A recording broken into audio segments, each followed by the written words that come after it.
Alors bonjour à vous, futurs super-héros et super-héros en devenir, grâce à nos capsules de 5 minutes à chaque semaine dans le cadre de notre 25e anniversaire qui s'en vient, qu'on donne à nos abonnés, eh bien vous avez la chance de vous former à chaque semaine sur les situations d'urgence diverses. En plus, il y a beaucoup de gens qui répondent au quiz, ça double à chaque semaine.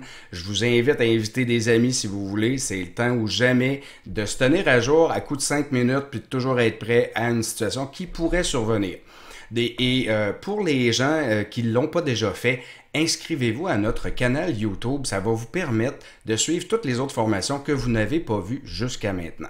Aujourd'hui, on va voir la brûlure au 3e degré et je commence immédiatement avec ce sujet-là. C'est un sujet chaud, pour le moins dire. Alors, pour toute situation, comme d'habitude, je vous parle de l'approche de la situation d'urgence rapidement avec l'ABCD qui fera partie de la capsule suivante.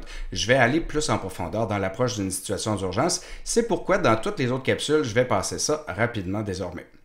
Donc, la brûlure au 3e degré, elle est un peu différente des autres parce qu'elle va toucher la peau en profondeur. Donc, quand on regarde ici, la peau est touchée jusqu'au sous-derme ou à l'hypoderme, ce qui fait que les nerfs risquent d'être, ils vont être brûlés. Les terminaisons nerveuses étant brûlées, il se peut que la douleur soit quand même très tolérable parce que les nerfs sentent pas la brûlure en fait, parce qu'ils sont brûlés.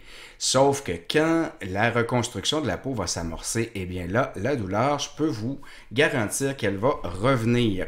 Donc, c'est la brûlure au 3e degré. La peau, normalement, apparaît là, vraiment cartonnée. On voit vraiment là, que là, on voit vraiment la peau, elle est cuite, là. Ça a une apparence calcinée. Donc, je ne vous ai pas mis de photo ici pour les âmes sensibles. Je pense que vous ne voulez pas avoir une démonstration puis perdre conscience sur l'heure du dîner. Ça serait un peu inconfortable.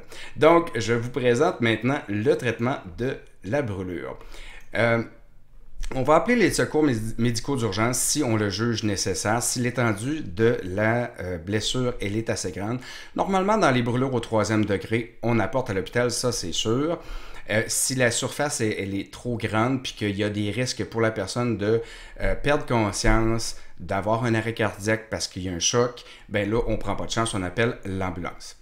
Donc, rincer ou tremper avec de l'eau fraîche, ici, on ne fait pas ça.